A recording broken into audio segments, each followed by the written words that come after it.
صحابی کہہ رہا میں رسول کا صحابی بھی ہوں، میں نے نبی کے ہاتھوں پہ بیعت کی ہے، وَوَاللَّهِ مَا عَصَيْتُهُ وَلَا غَشَشْتُهُ حَتَّى تَوَفَّاهُ اللَّهُ عَزَّ وَجَلَّ، اور اللہ کی قسم ہے جب سے میں نے ایمان قبول کیا ہے میں نے اپنے پیغمبر کی مخالفت نہیں کی ہے، میں نے اپنے نبی سے غداری نہیں کی ہے، میں نے اپنے نبی کی دی ہوئی امانت میں خیانت نہیں کی ہے۔ لوگوں مجھے غدار نہ کہو، لوگوں مجھے بے وفا نہ کہو، میں عثمان وفادار ہوں۔ نبی پاک دنیا سے گئے عثمان سے راضی تھے۔ ان الحمد لله نحمده ونستعينه ونستغفره ونعوذ بالله من شرور انفسنا ومن سيئات اعمالنا، من يهده الله فلا مضل له ومن يضلله فلا هادي له، واشهد ان لا اله الا الله وحده لا شريك له، واشهد ان محمدا عبده ورسوله۔ يا أيها الذين آمنوا اتقوا الله حق تقاته ولا تموتن إلا وأنتم مسلمون۔ يا أيها الناس اتقوا ربكم الذي خلقكم من نفس واحدة وخلق منها زوجها وبث منهما رجالا كثيرا ونساء، واتقوا الله الذي تساءلون به والأرحام إن الله كان عليكم رقيبا۔ يا أيها الذين آمنوا اتقوا الله وقولوا قولا سديدا يصلح لكم أعمالكم ويغفر لكم ذنوبكم، ومن يطع الله ورسوله فقد فاز فوزا عظيما۔ أما بعد فإن خير الحديث كتاب الله، وخير الهدي هدي محمد صلى الله عليه وسلم، وشر الأمور محدثاتها، وكل محدثة بدعة، وكل بدعة ضلالة، وكل ضلالة في النار۔ اسلامی بھائیوں، نوجوانوں، عزیز بچوں، مائیں اور بہن، خلفائے راشدین کی سیرت کا تذکرہ چل رہا ہے۔ آج اس خلیفہ راشد کا تذکرہ ہم کریں گے جو ہمارے پیغمبر صلی اللہ علیہ وسلم کے بہت ہی قریبی، بہت ہی پیارے دوہرے داماد تھے، سیدنا عثمان ابن عفان قرشی رضی اللہ تعالی عنہ۔ آپ اسلام لانے سے پہلے بہت مالدار، کامیاب تاجر، بہت ہی خوبصورت، حسین و جمیل، بہت ہی شیریں گفتار اور بہت ہی بہترین کردار کے مالک تھے۔ زمانے جاہلیت میں مال کی بنیاد پر عزت دی جاتی تھی، تو اس دور میں بھی آپ کے پاس اچھا خاصا مال تھا۔ قریش کے لوگ آپ سے بے پناہ محبت کرتے تھے، کیونکہ آپ کے پاس مال بھی ہے، حسن بھی ہے، جمال بھی ہے، کردار بھی ہے، گفتار بھی ہے۔ یہاں تک کہ اس دور کی عورتیں اپنے بچوں کو جب لوری سناتی تھیں تو اپنے بچوں پر پیار لٹاتے ہوئے کہتی تھیں احبک والرحمانی حب قریش لعثمانی، اے میرے پیارے بچے میں تجھ سے ایسے ہی محبت کر رہی ہوں جیسے قریش کے لوگ عثمان ابن عفان سے محبت کرتے ہیں۔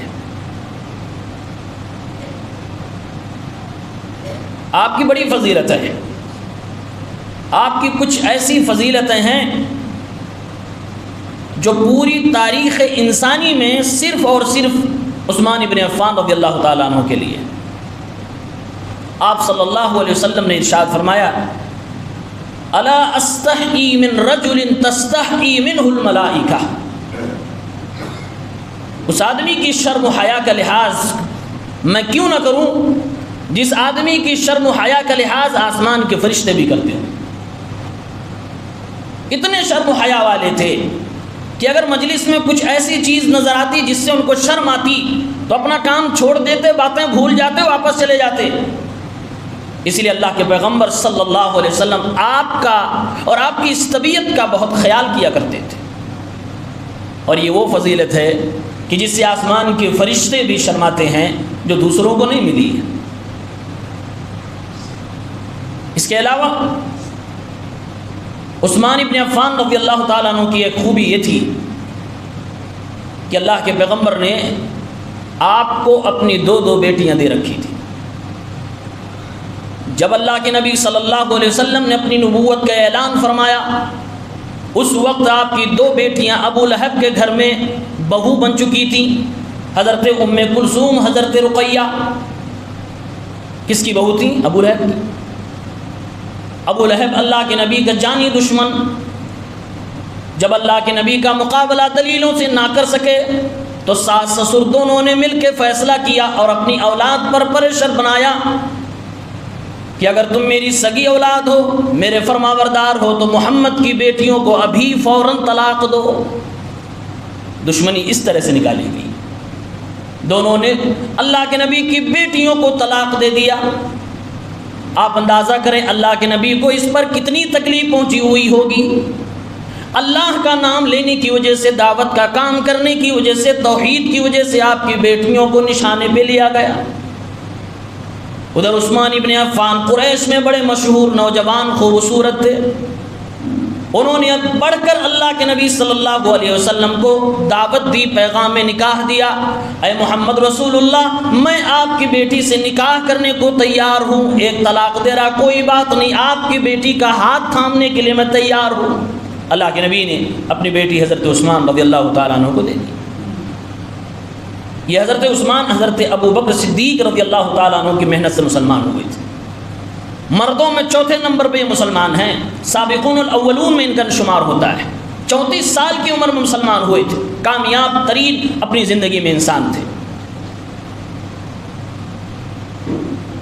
اسی لیے حسین الجوفی نے فرمایا، پوری تاریخ انسانی میں منذ خلق اللہ آدم الی ان تقوم الساعہ، آدم علیہ السلام کو پیدا کرنے سے لے کے قیامت کی صبح تک دنیا میں کوئی ایسی ہستی نہیں جس کی نکاح میں نبی کی 2 بیٹیاں آئی ہوں سوائے عثمان ابن عفان کے۔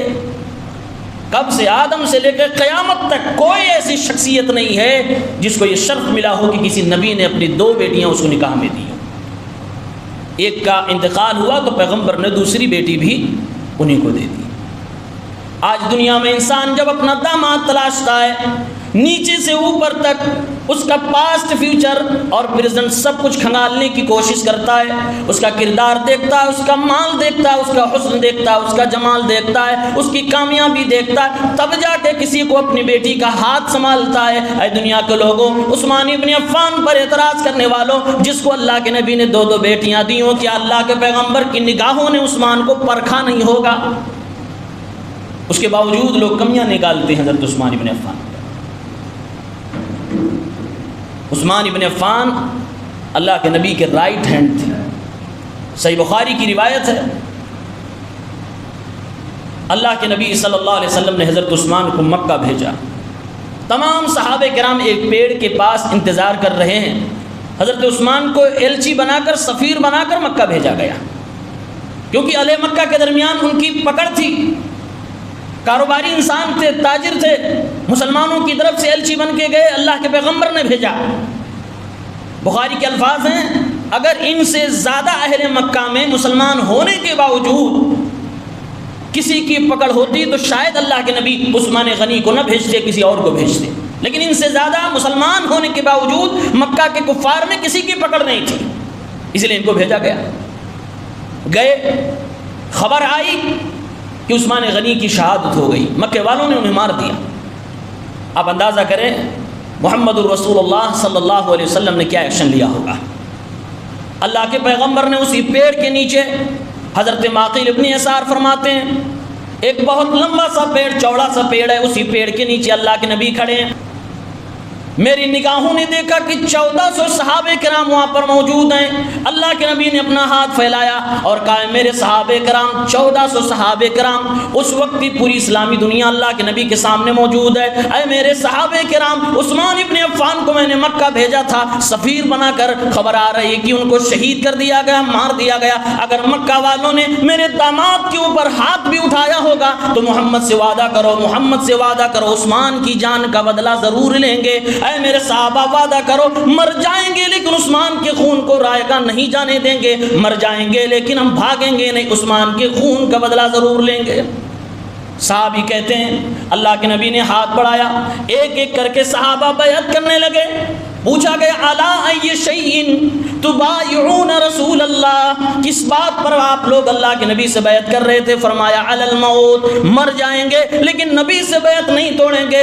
علی اللہ نفرہ، مر جائیں گے لیکن نبی کا ساتھ نہ چھوڑیں گے۔ سارے صحابہ نے اللہ کے نبی کے ہاتھ پہ ہاتھ رکھ کر بیعت کی۔ پھر اللہ کے نبی نے اپنا دانا ہاتھ اوپر اٹھایا اور فرمایا ہذہ ید عثمان، اے میرے صحابہ گواہ بن جاؤ، یہ محمد الرسول اللہ کا ہاتھ نہیں، یہ عثمان ابن عفان کا ہاتھ ہے۔ اور عثمان ابن عفان کا ہاتھ اللہ کے نبی نے اپنے دوسرے ہاتھ پہ مارا اور فرمایا ہذہ لعثمان، یہ عثمان کے خون کا بدلہ لینے کے لیے عثمان کی طرف سے محمد الرسول اللہ بیعت کر رہا ہے۔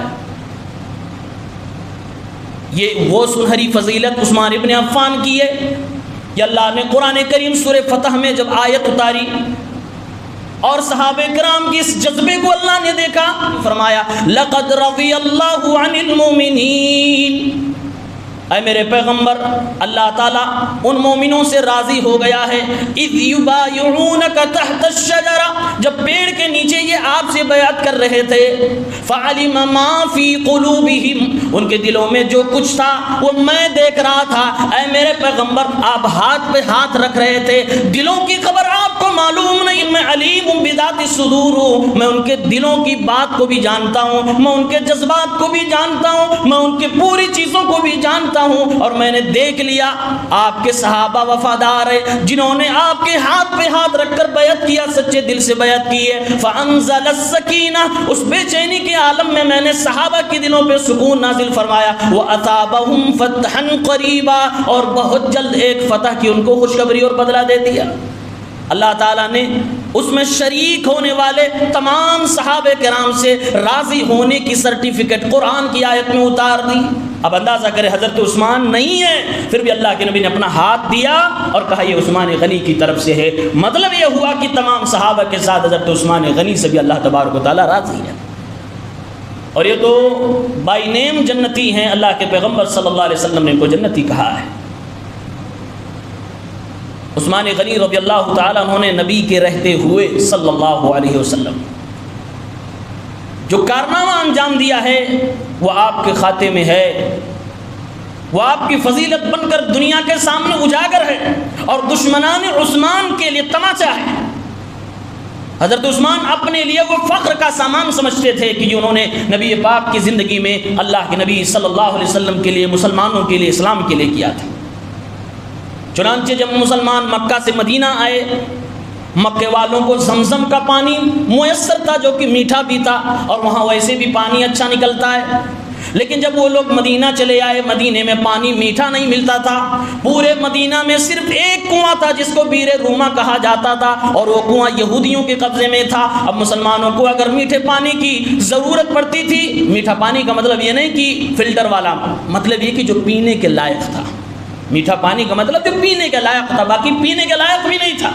مسلمانوں کو وہ پانی پینے کی ضرورت پڑتی تو اس کے لیے قیمت دینی پڑتی تھی۔ آپ ذرا اندازہ کرو، اللہ تبارک و تعالیٰ نے آج اس زمین سے پانی پینے کے لائق ہمارے لیے نکالا۔ اگر ہم پیسے لگاتے بھی ہیں تو تھوڑی سی رقم لگتی ہے، اور پینے کے لیے بہت سارا پانی آ جاتا ہے۔ اگر وہ پانی جو دکانوں میں آپ کو 20 روپے لیٹر ملتا ہے، اگر وہی پانی ملے، اس کے علاوہ پانی ملے نا، آپ اندازہ کرو آپ کا خرچہ کتنا بڑھ جائے گا۔ مدینے والوں کی یہی حالت تھی کہ پانی اگر پینے کے لائق تمہیں چاہیے تو یہودیوں کے دروازے پہ جا کر ان کی دکان پر، ان کے کنویں پہ لائن لگانی پڑے گی۔ جب وہ کہے گا تب آنا پڑے گا، رقم دے کر آپ کو اپنے پینے کے لیے پانی لے جانا پڑے گا۔ اللہ کے پیغمبر نے سچویشن کو دیکھا، آپ نے اعلان فرمایا کہ جو بھی اس بیر روما کو خریدے گا اور مسلمانوں کے لیے وقف کر دے گا، محمد الرسول اللہ اسے جنت کی بشارت دیتا ہے۔ اللہ کے نبی کی زبان سے یہ بات نکلی، بغیر کوئی شور کیے، بغیر کوئی ہلہ کیے، عثمان غنی مجلس سے نکلے، یہودی کے دروازے پہ پہنچ گئے، فرمانے لگے تم اپنے کنویں کی کیا قیمت لگاتے ہو؟ کہنے لگا میں تو اس کنویں سے تجارت کرتا ہوں، تاجر آدمی ہوں، میں بیچ دوں گا تو آج کے بعد منافع نہ کماؤں گا۔ عثمان جتنا لینا ہو لے لو، لیکن کنواں خریدنے کی بات نہ کرو۔ فرمایا نہیں نہیں، پورا کنواں مجھے دے دو۔ کہا قیمت زیادہ لگے گی؟ کہا تم اپنی منہ سے بات نکال، جو بھی تو قیمت بولے گا عثمان تیرے قدموں میں ڈال دے گا، لیکن اس کنویں کو تو مجھے دے دے۔ تیار نہیں ہوا۔ آخرکار طے کیا گیا کہ آدھا کنواں تمہارا آدھا ہمارا، پارٹنرشپ۔ بیچنے کو تیار نہیں ہو تو آدھا دے دو مجھے اور آدھا تمہارا رہے گا، اور آدھے کی مہما کی قیمت تمہیں دے دوں گا۔ اس نے بھی کاروباری دماغ لگایا کہ چلو ٹھیک ہے، کم سے کم آدھا مہما کی قیمت لے لیتا ہوں، آدھا پارٹنرشپ میں رہوں گا تو اس سے نفع کماتا رہوں گا۔ حضرت عثمان نے کہا پھر طے کیا جائے، ایک دن اس کنویں پر میں رہوں گا اور میں اس کو بیچوں گا یا لوگوں کو تقسیم کروں گا، اور ایک دن تمہارا رہے گا۔ طے ہو گیا۔ عثمان غنی رضی اللہ تعالیٰ عنہ کی یہ ذہانت کام آئی۔ اب حضرت عثمان کی جس دن باری ہوتی تھی آپ نے فری کر دیا، پورے مدینے کے لوگوں آؤ، پینے والا پانی فری میں لے جاؤ، عثمان ابن عفان تمہیں دے رہا ہے۔ اور یہ لوگوں صرف مسلمان نہیں، یہودی بھی آئے اس کو بھی میں فری میں دوں گا، مشرک بھی آئے، منافق بھی آئے، کوئی بھی آئے، عثمان ابن عفان پینے کے پانی کی قیمت نہیں لگائے گا۔ اب سارے مدینے کے لوگ اسی دن پانی لینے آ رہے جس دن عثمان ابن عفان کی باری ہے۔ اس کی جب باری تھی اس دن کوئی نہیں آ رہا، مجبوراً اس نے کہا عثمان یہ آدھا حصہ بھی تم خرید لو، جو رقم مجھے دینا دے دو۔ حضرت عثمان نے 20,000 دینار دے کر پورا کنواں جب خریدا اور فرمایا اے اللہ کے پیغمبر، میں اپنی ملکیت سے اب یہ آپ کی ملکیت میں دے رہا ہوں، مدینے کے مسلمانوں کے لیے عثمان غنی اب اس میٹھے پانی کے چشمے کو وقف کر رہا ہے۔ اللہ کے نبی نے فرمایا جس نے بھی اس بیر روما کو پینے کے پانی کو مسلمانوں کے لیے وقف کر دیا میں اس کو جنت کی بشارت دیتا ہوں۔ یہ عثمان غنی کی فضیلت ہے۔ اللہ کے نبی نے اعلان فرمایا مسجد نبوی اب چھوٹی پڑ رہی ہے، لوگ زیادہ بڑھ گئے، بغل میں ایک زمین تھی۔ اللہ کے نبی اعلان کرتے ہیں من یشتری بقعۃ آل فلان فیزیدها فی المسجد، کون ہے اللہ کا بندہ جو اس زمین کے حصے کو خرید کر مسجد میں وقف کر دے اور مسجد بننے کے لیے دے دے؟ بخیر لہ مثلہ فی الجنہ، جنت میں اسی طرح کی زمین کی بشارت محمد الرسول اللہ اسے دیتا ہے۔ ادھر بھی حضرت عثمان کھڑے ہو گئے، اے اللہ کے نبی صلی اللہ علیہ وسلم کون ہے اس زمین کا مالک؟ عثمان ابن عفان نے اپنے ذاتی مال سے رقم نکالی اور ایک بارگی میں اس آدمی کے دامن میں رکھ دیا، میرے نبی کی زبان ہے لہذا یہ زمین آج سے محمد الرسول اللہ کو دے دی جائے، قیمت وہ ہوگی جو تم بولو گے۔ حضرت عثمان نے یہ بھی کارنامہ انجام دیا۔ یہاں بھی تقریباً 20 سے 25,000 درہم انہوں نے دیے، بڑی قیمتی زمین، کیونکہ جب سامنے والوں کو پتہ ہوتا ہے کہ اس کو مجبوری ہے تو مجبوری کا فائدہ بھی اٹھاتا ہے۔ تیسرا موقع آیا، اللہ کے پیغمبر صلی اللہ علیہ وسلم کو خبر ملی کہ دنیا کا سپر پاور رومن امپائر مسلمانوں کو مدینے میں آ کر مارنا چاہتا ہے، حملہ کرنے کی تیاری بن رہی ہے۔ انٹیلیجنس نے بتایا کہ محمد الرسول اللہ وقت سے پہلے اگر آپ تیار نہ ہوئے تو آپ کے لوگوں کو مار دیا جائے گا، وقت کا سپر پاور آپ کے خلاف تیاریاں کر رہا ہے۔ پیارے پیغمبر نے فرمایا ہم اب کسی کو مدینہ تک پہنچنے کی فرصت ہی نہ دیں گے، ہم چلتے ہیں، خود چل کے اس کے سرحد پر ہم لڑائی کریں گے۔ آپ نے اعلان فرمایا من جہز جیش العسرہ فلہ الجنہ، اے میرے صحابہ کرام جو کچھ تمہارے پاس ہے لاؤ، مال جمع کرو، تیاریاں کی جائیں، اور جو اس تیاری میں محنت کرے گا، مال خرچ کرے گا، اسے میں جنت کی بشارت دیتا ہوں۔ ادھر بھی عثمان غنی کھڑے ہو گئے اور پوری آدھی فوج کا خرچہ اکیلے اپنے ذاتی پیسے سے دیا، آدھی فوج کا خرچہ۔ 100 اونٹ کم پڑ رہے، 100 اونٹ کم پڑ رہے، 100 اونٹ 300 اونٹ لگاتار اللہ کے نبی صلی اللہ علیہ وسلم کے سامنے لائن سے کھڑا کر دیا۔ آپ جانتے ہیں 300 اونٹ کی قیمت کیا ہوتی ہے، کیلکولیٹ کر لیجیے آج کے حساب سے۔ اے اللہ کے نبی 100 دینار آپ کے دامن میں کم پڑ رہا ہے، اللہ کے نبی اعلان فرمائے اور آپ کھڑے ہوئے، صحابہ جو بھی جس کے پاس موجود ہے لا کر اللہ کے نبی کے پاس جمع کر رہا ہے۔ میں نے اپنی آنکھوں سے دیکھا مدینے کا دلیر، مدینے کا سخی، مدینے کا بادشاہ، مالداروں میں سے ایک مالدار عثمان غنی اپنے دامن میں 1,000 دینار لیے ہوئے اللہ کے نبی کے پاس آ گئے۔ 1000 دینار اپنے دامن میں حضرت عثمان لے کر آئے، 1000 دینار۔ فَصَبَّهَا فِي حِجْرِ رسول اللہ صلی اللہ علیہ وسلم، جیسے پانی ڈول سے اڑیلا جاتا ہے عثمان ابن عفان لے کر آئے اور اللہ کے نبی کے دامن میں اس کو اڈیل دیا. پیارے پیغمبر کے چہرے پہ نور چمکنے لگا. فجعل يقلبها بيده, اللہ کے نبی اپنے ہاتھوں سے وہ 1000 دینار الٹنے پلٹنے لگے اور آپ نے خوش ہو کر ارشاد فرمایا ما ضر ابن عفان ما عمل بعد اليوم, آج کے بعد سے محمد رسول اللہ کی ضمانت اور گارنٹی ہے یہ عفان کے بیٹے عثمان جو چاہیں کریں ان کا نقصان نہیں ہونے والا. 1000 دینار نبی کے دامن میں لا کر رکھا ہے. ایک دینار کی قیمت تھی اس وقت, اور یہ حضرت عثمان نے اپنے ذاتی پیسے ہر جگہ پہ لگائے تھے, اپنے کمائے ہوئے خون پسینے کی کمائی لگائی تھی. اس لیے اسلامی تاریخ میں صحابہ کی جماعت میں عثمان ابن عفان کا جب بیان ہوتا ہے تو ان کے کارناموں میں یہ کارنامہ سامنے آتا ہے اور کہتا ہے اے دنیا کے مسلمانوں, عثمان ابن عفان کے احسان کو نہیں بھول پاؤ گے. مسجد نبوی میں نماز پڑھنے والوں, عثمان ابن عفان کے احسان کو نہیں بھول پاؤ گے. مدینے میں جا کے ٹھنڈا اور بہترین پانی پینے والوں عثمان ابن عفان کو نہیں بھول پاؤ گے. وہ احسان انہوں نے امت اسلامیہ پہ کیا ہے اور ہر احسان پر جنت کی خوشخبری پائی ہے. یہ عثمان ابن عفان رضی اللہ تعالی عنہ, اللہ کے پیغمبر صلی اللہ علیہ وسلم نے اپنی زندگی میں فرمایا تھا عثمان تم شہید ہوگے, تمہیں مارا جائے گا. اشارہ آپ نے دے دیا تھا. ایک بار آپ ایک باغ میں تشریف فرما تھے, باغ کے چاروں طرف دیواریں تھیں, دیوار میں دروازہ تھا, دروازے پہ ایک صحابی کو آپ نے کھڑا کر رکھا تھا اور آپ خود گیلی زمین تھی اسی میں آپ انگلیوں سے کچھ کر رہے تھے. ایک آدمی نے آ کر دروازے پہ اجازت مانگی. اللہ کے پیغمبر نے فرمایا اجازت دے دو, دروازہ کھول دو اور اسے جنت کی بشارت سنا دو. دروازہ کھولا گیا, ابو بکر صدیق نمودار ہوئے. تھوڑی دیر کے بعد کسی اور نے دستک دی, فرمایا کہ اجازت دے دو اور میری طرف سے اسے جنت کی بشارت سنا دو. دروازہ کھولا گیا, عمر ابن خطاب نمودار ہوئے. تیسری بار دروازہ جب کھٹکھٹایا گیا, اللہ کے پیغمبر بیٹھ گئے. آپ بیٹھے تھے تو کھڑے ہو گئے. اے دربان دروازہ کھول دو, آنے والوں کو محمد رسول اللہ کی طرف سے جنت کی بشارت سنا دو. اور ایک بات یہ بھی بتا دینا, ان کی زندگی میں ایک آزمائش آئے گی, جنت کی بشارت دے دو, ساتھ میں یہ بھی بتاؤ ایک مصیبت کا سامنا ان کو اپنی زندگی میں کرنا پڑے گا.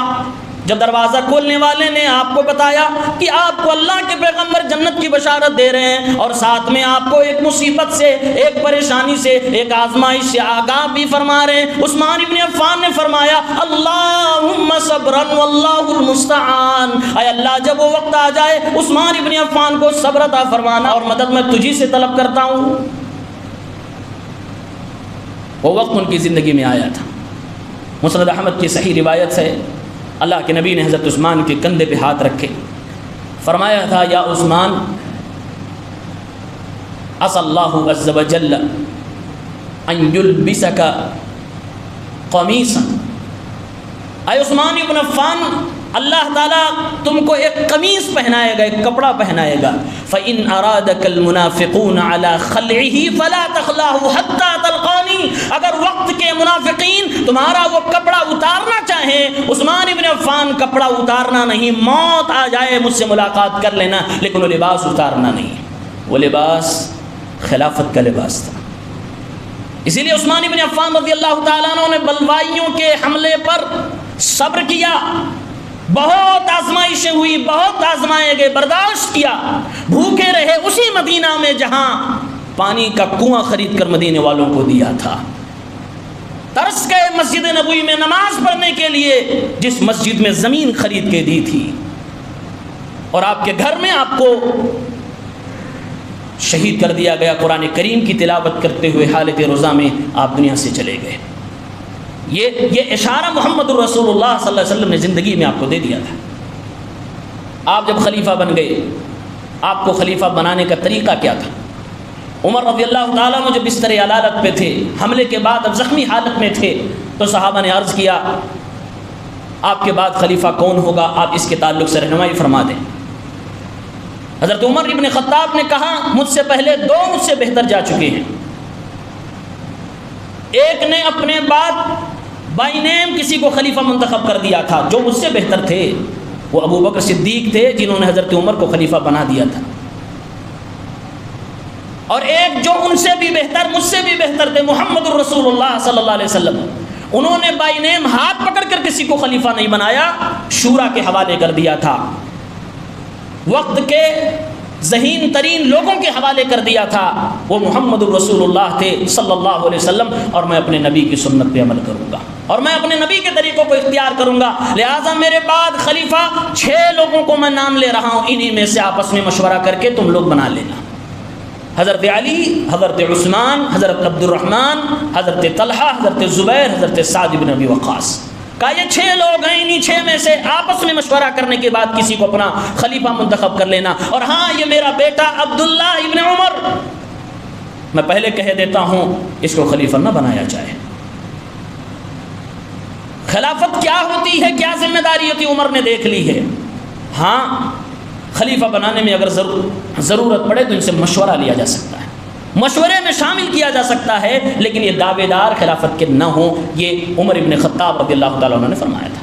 چنانچہ 4 لوگوں نے فوراً کہا ہم نہیں خلیفہ بنیں گے، دستبردار ہو گئے، حضرت طلحہ، حضرت زبیر، حضرت سعد، حضرت عبد الرحمن بن عوف، 4 لوگوں نے کہا ہم خلیفہ نہیں بنیں گے۔ اب بات عبد الرحمن بن عوف، یہ مدینے کے بڑے تاجر تھے، انہوں نے پوچھا حضرت علی اور عثمان سے کیا آپ لوگوں میں سے کوئی دستبردار ہونا چاہتا ہے؟ دونوں لوگوں نے خاموشی اختیار کی۔ اسی لیے عبد الرحمن بن عوف رضی اللہ تعالیٰ عنہ بڑی محنت کر کے آپس کے لوگوں سے مشورہ کرتے ہیں، رات بھر جاگ کر مشورہ کیا گیا، اور حضرت عمر نے یہ نہیں کہا تھا کہ مدینے کی عوام سے بھی مشورہ کرنا، لیکن عبد الرحمن بن عوف رضی اللہ تعالیٰ عنہ نے اجتہاد کرتے ہوئے اور یہ بہترین قدم اٹھایا کہ مدینے کے عام لوگوں سے بھی مشورہ کیا، اور مشورہ کرنے کے بعد اس نتیجے پہ پہنچے، مجلس میں حضرت علی اور عثمان اور تمام صحابہ کو اکٹھا کیا، فرمایا عثمان ابن عفان آپ اپنا ہاتھ بڑھائیے، ہم بیعت کرتے ہیں۔ چنانچہ عبد الرحمن بن عوف رضی اللہ تعالیٰ عنہ نے بیعت کی، حضرت علی رضی اللہ تعالیٰ عنہ نے بھی کھڑے ہو کے بیعت کر لی، اور سارے صحابہ نے بیعت کی، پورے مدینے کے لوگوں نے حضرت عثمان کی خلافت پہ اتفاق کر لیا، آپ خلیفہ بن گئے۔ خلیفہ بننے کے بعد آپ نے اسلام کی سرحد کو ایشیا سے افریقہ، افریقہ سے یورپ تک پہنچایا، 12 سال تک آپ کی خلافت رہی۔ آپ نے لوگوں کی ہیلپ کے لیے، لوگوں کی سہولت کے لیے عوامی فنڈ بھی جاری فرمائے، آپ نے نیوی فوج بھی جاری فرمائی، اس کا بھی گٹھن کر دیا۔ آپ نے جب لوگوں کو دیکھا کہ قرآن کریم کے بارے میں اختلاف لوگ کر رہے ہیں تو آپ نے اس کا بھی فیصلہ فرمایا، چنانچہ آپ کو بتایا گیا کہ لوگ آپس میں قرآن کو پڑھنے کو لے کر اختلاف کر رہے ہیں، قرآن کی قرأت کو لے کر اختلاف کر رہے ہیں۔ حضرت عثمان ابن عفان رضی اللہ تعالیٰ عنہ نے مسئلے کی نزاکت دیکھی کہ لوگ قرأت الگ الگ ہونے کی وجہ سے ایک دوسرے کو غلط کہہ رہے ہیں، یہاں تک کہ ایک دوسرے کو کافر کہنے تک کی نوبت آ گئی۔ اس لیے حضرت عثمان ابن عفان نے صحابہ سے مشورہ کیا، اور مشورہ کرنے کے بعد اتفاق اور اجماع ہو جانے کے بعد آپ نے کاتب ہوئی حضرت زید بن ثابت کو مقرر فرمایا اور کہا آپ کی ذمہ داری ہے، آپ حضرت حفصہ کے گھر سے قرآن کا وہ نسخہ منگوائیے جو حضرت ابوبکر صدیق نے جمع کروایا تھا، اور اس کو نقل کریے، ایک ہی رسم الخط پہ ایک ہی مصحف تیار کیا جائے تاکہ لوگوں کو پڑھنے میں کسی طرح کا اختلاف نہ ہو، اور اگر اختلاف قرأت میں ہو جائے تو قریش کی زبان کو ترجیح دی جائے، کیونکہ اللہ نے لغت قریش میں قرآن کو نازل فرمایا۔ اس طریقے سے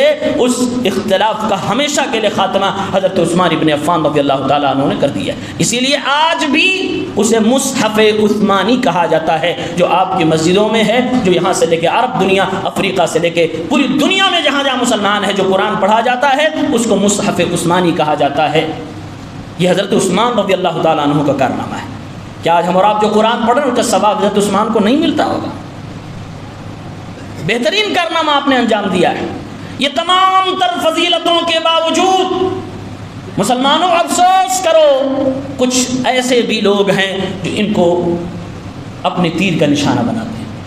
نبی کے دوہرے داماد ہیں، جنت کی بشارت دنیا میں نام کے ساتھ مل چکی، نہیں ایک بار نہیں کئی بار مل چکی ہے، اس کے باوجود جیسے دشمنوں نے حضرت عثمان کو ٹارگٹ کیا، اپنوں میں سے بھی لوگ اٹھے اور اپنے قلم کا جوہر دکھانے لگے۔ حضرت عثمان کی سوائے اس کے کہ آپ بنو امیہ سے تعلق رکھتے ہیں کوئی غلطی نہیں ہے۔ آپ بنو امیہ سے تعلق رکھتے ہیں، اور بنو امیہ کوئی جہنم سے آیا ہوا قبیلہ اور خاندان نہیں، یہ بھی قریش کے لوگ ہیں۔ آج لوگوں کو پتہ نہیں، بنو ہاشم بنو امیہ ایسا لگتا ہے ایک جنت سے آیا ہوا ہے اور ایک جہنم سے نکلا، نہیں، دونوں ایک ہی خاندان ہے، دونوں قریش کے ہیں، اور بنو امیہ میں سب سے نمایاں اور پہلا نام حضرت عثمان ابن عفان کا آتا ہے۔ اسی لیے جن لوگوں نے صحابہ سے دشمنی کی ہے اور تیر چلانے شروع کیے ہیں تو حضرت عثمان کو بھی نہیں چھوڑا، وہ یہ بھی نہیں لحاظ کر سکے کہ حضرت عثمان نبی کے داماد ہیں۔ جرت دیکھو، جرت کرتے کرتے یہاں چلے گئے، کہنے لگے اللہ کے نبی کی 4 بیٹیاں کہاں تھی؟ نبی کی تو صرف 1 بیٹی تھی، بیٹیوں کو زندہ مار ڈالا تاکہ یہ نہ کہنا پڑے کہ نبی کی اور کوئی بیٹی تھی جس کا کوئی اور داماد تھا۔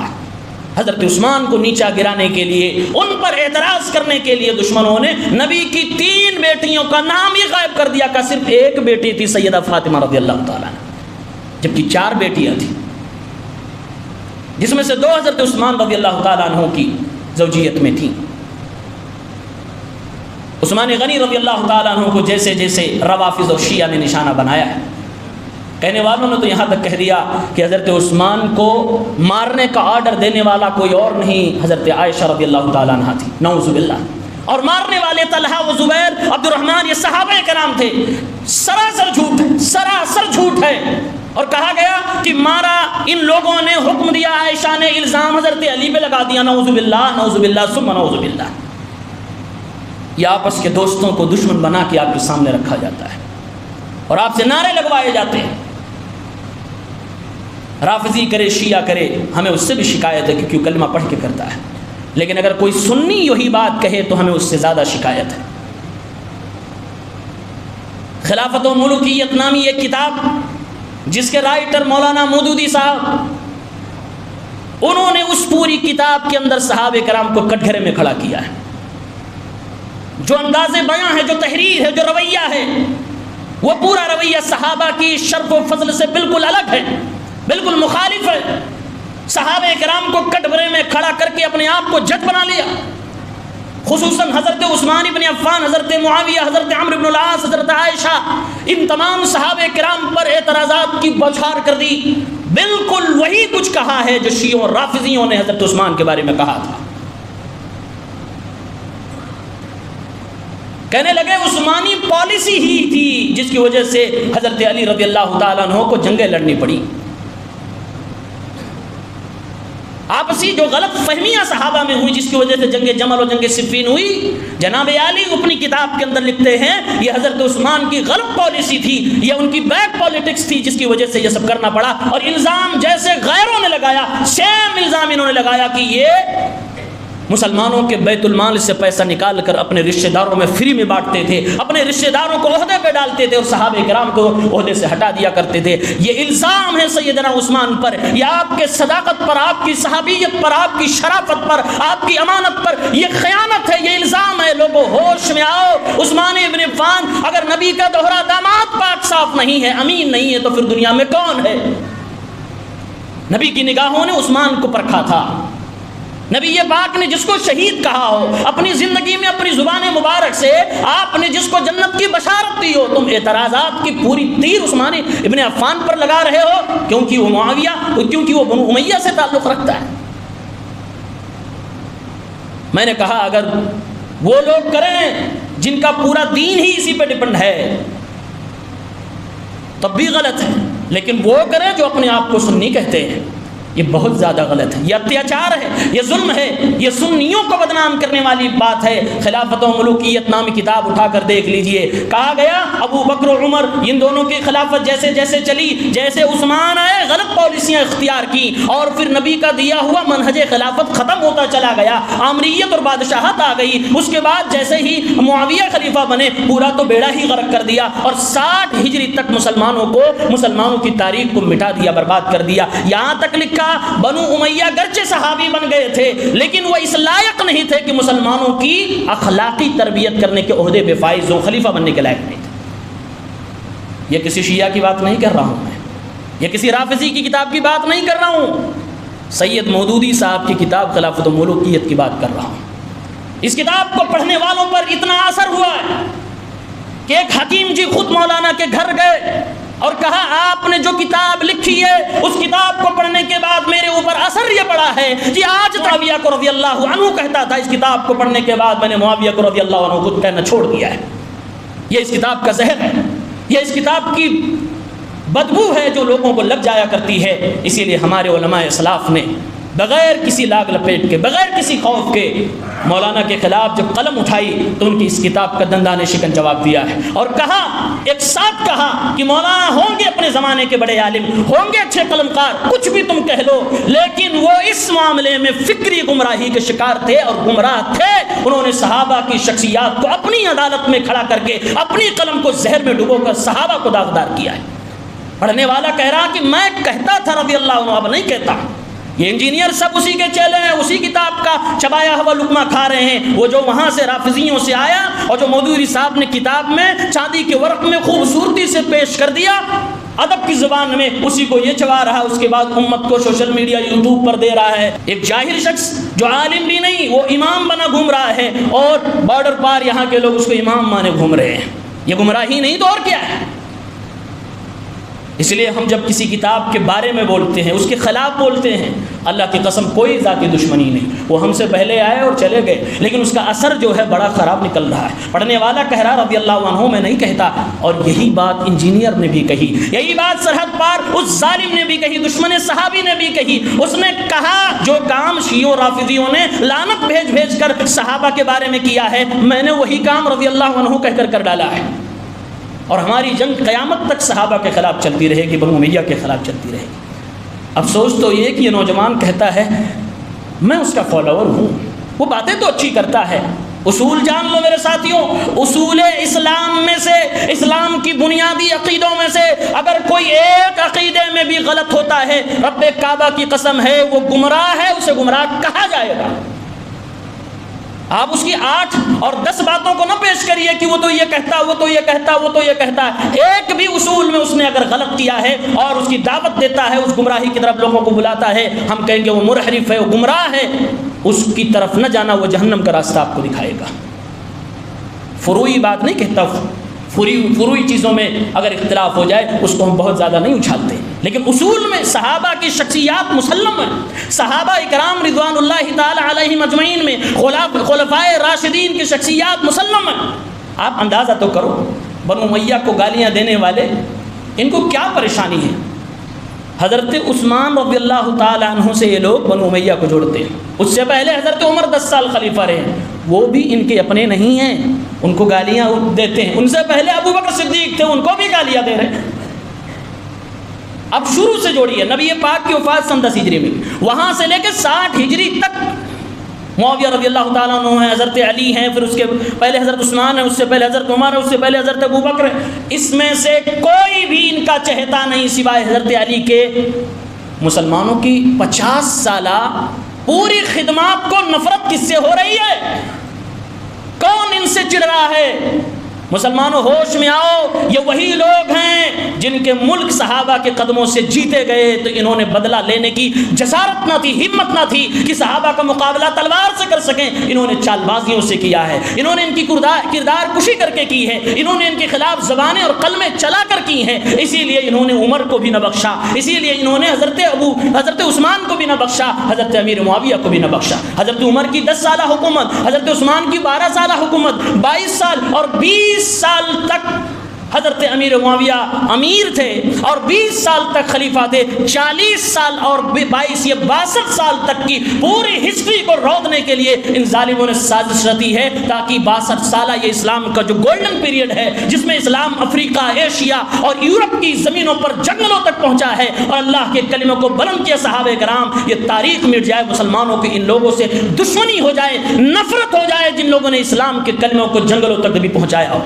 اور آپ اپنے گھر میں بیٹھ کے کہتے ہیں میں نہیں مانتا ان کو، میں ان کو رضی اللہ عنہ نہیں کہتا، یہ کون ہوتے ہیں، انہوں نے یہ کیا، انہوں نے کیا، آپ نے کیا کیا ہے؟ کم سے کم سنی مسلمانوں بخش دو صحابہ کرام کو، بخش دو خلفائے راشدین کو، اور جو ان پہ زبانیں چلاتا ہے اگر آپ کا بس نہیں چلتا تو جلد چھوڑ کے چلے جاؤ، اتنا تو کر سکتے ہو، اتنا تو کر سکتے ہو۔ صحابہ کرام اس وقت موجود تھے، اسی لیے حضرت عثمان ابن عفان کو جب کٹہرے میں کھڑا کیا، ان کی حکومت خلافت ہے، ایک شخص نے آ کر کہا تھا ہم تم سے بات کرنا چاہتے ہیں، اعتراض کرنے آیا تھا، عثمان ابن عفان رضی اللہ تعالیٰ عنہ نے پورا اعتراض سنا، وہی اعتراض کہ آپ اپنے رشتہ داروں کو عہدہ دیتے ہیں، عثمان ابن عفان رضی اللہ تعالیٰ نے پورا اعتراض سنا اور اس کے بعد کھڑے ہوئے اور فرمایا اما بعد فإن اللہ بعث محمدا بالحق، اے لوگوں سنو، اللہ کی تعریف کے بعد میں بتلا رہا ہوں، اللہ تعالیٰ نے محمد الرسول اللہ کو حق کے ساتھ، سچائی کے ساتھ نبی بنا کر بھیجا تھا۔ فَكُنْتُ مِمَّنْ اسْتَجَابَ لِلَّهِ وَلِرَسُولِهِ، میرے پیغمبر نے مکہ کے دنوں میں جب چند لوگ تھے اپنی دعوت مکہ والوں پہ پیش کی تو میں بھی ان لوگوں میں تھا جس نے بڑھ کر محمد الرسول اللہ کا ہاتھ تھاما تھا اور آپ کی دعوت پہ میں نے لبیک کہا تھا۔ وَآمَنْتُ بِمَا بُعِثَ إِلَيْهِ بِمَا بُعِثَ بِهِ، اور جو کچھ آپ کو اللہ نے دے کر بھیجا تھا میں نے اس پر ایمان لایا تھا، میں قبول کیا تھا۔ ہاجرت الہجرتین، اور میں وہ اکیلا صحابی ہوں حضرت لوط کے بعد سے جس نے اسلام کے اندر پہلی بار اپنی بیوی سمیت ہجرت کی ہو۔ مکہ چھوڑ کر مجھے بھی حبشہ جانا پڑا تھا، جب میں اسلام لایا میرے خود کے چچا نے مجھے مارا تھا، اتنا مارا، کہا عثمان تیری مالداری ایک طرف لیکن اسلام لانے کی سزا تجھے ملے گی، خوب مارا، کہا عثمان چھوڑ دے یہ دولتیں تیرا انتظار کر رہی ہیں۔ حضرت عثمان نے کہا تھا میں دنیا ادھر سے ادھر ہو جائے، میں نے محمد الرسول اللہ کو دل سے، یقین سے، علم سے پہچانا ہے، نبی مانا ہے، میں بدل نہیں سکتا۔ خوب ستایا گیا تو نبی کی بیٹی حضرت رقیہ کو ساتھ میں لے کر آپ حبشہ ہجرت چلے گئے، کہا میں نے وہ ہجرت بھی کی ہے، اور لوگوں سنو میں نے اللہ کے نبی صلی اللہ علیہ وسلم کی صحابیت کو بھی اختیار کیا ہے۔ وصحبت رسول اللہ صلی اللہ علیہ وسلم وبایعتہ، ایک صحابی کہہ رہا میں رسول کا صحابی بھی ہوں، میں نے نبی کے ہاتھوں پہ بیعت کی ہے۔ وواللہ ما عصیتہ ولا غششتہ حتی توفاہ اللہ عز وجل، اور اللہ کی قسم ہے جب سے میں نے ایمان قبول کیا ہے میں نے اپنے پیغمبر کی مخالفت نہیں کی ہے، میں نے اپنے نبی سے غداری نہیں کی ہے، میں نے اپنے نبی کی دی ہوئی امانت میں خیانت نہیں کی ہے۔ لوگوں مجھے غدار نہ کہو، لوگوں مجھے بے وفا نہ کہو، میں عثمان وفادار ہوں۔ نبی پاک دنیا سے گئے عثمان سے راضی تھے، اللہ کے نبی کے بعد ابو بکر خلیفہ بنے، میں ابو بکر خلیفہ کا بھی وفادار تھا، ان کے بعد عمر بنے، میں ان کا بھی وفادار تھا۔ اب آپ لوگوں نے مجھے جب خلیفہ بنا دیا ہے کیا میرا حق وہ نہیں بنتا جو حضرت ابو بکر کو بھی ملا تھا خلیفہ ہونے کی حیثیت سے؟ یہ حضرت عثمان نے درد بھرا خطبہ اپنا دیا تھا کن کے سامنے؟ جن لوگوں نے ان کے اوپر الزام لگایا تھا، وہ الزام جو مودودی صاحب اپنی کتاب خلافت و ملوکیت میں لگاتے ہیں، سبائیوں کا الزام، بلوائیوں کا الزام، اور موجودہ زمانے کے رافضیوں کا الزام اور نیم رافضیوں کا الزام سیم ہے، اور سب کے لیے عثمان ابن عفان کا یہ بیان اور آپ کی یہ جسٹیفیکیشن ان کے لیے تماچا ہے۔ اور یہی نہیں، مکے میں خانہ کعبہ کے پاس عبداللہ ابن عمر رضی اللہ تعالیٰ عنہ بیٹھے ہوئے ہیں، مصر کا ایک مخالف آتا ہے جو حضرت عثمان کا دشمن تھا، اور اس نے کہا تم میں سے کون صحابی ہے؟ بولے میں ہوں۔ حضرت عثمان کے بارے میں اس نے اعتراضات کی برسات کرنا شروع کر دی۔ حضرت عبداللہ ابن عمر سنے اور اس کے بعد جواب دینے لگے۔ جواب دینے کے بعد فرمایا انا اشہد ان اللہ عفا عنہ وغفر لہ، اے لوگوں سنو، اے اعتراض کرنے والا، عثمان کے خلاف زبان کھولنے والا سن لے، عبداللہ ابن عمر صحابہ کعبہ کی صحن میں بیٹھ کے گواہی دیتا کہ رب نے عثمان کو معاف کیا ہے، بخش دیا ہے، تو کون ہے اعتراض کرنے والا؟ ارجع بها الان معك، یہ عثمان ابن عفان کے تعلق سے پروپیگنڈے کرنا بند کر، اور عبداللہ ابن عمر جو عقیدہ تجھے دے رہا ہے یہ عقیدہ لے کر جا اور مصر میں بتا صحابہ کرام حضرت عثمان کی کیسے عزت کیا کرتے تھے۔ عثمان پر اعتراض بلوائی نے کیا ہے، سبائیوں نے کیا ہے، یہودیوں نے کیا ہے، رافضیوں نے کیا ہے، رافضیوں کے ہمدردوں نے کیا ہے۔ اس لیے ہم نہیں مانتے کسی ایسی کتاب کو جس میں صحابہ کرام کی کردار کشی کی گئی ہو۔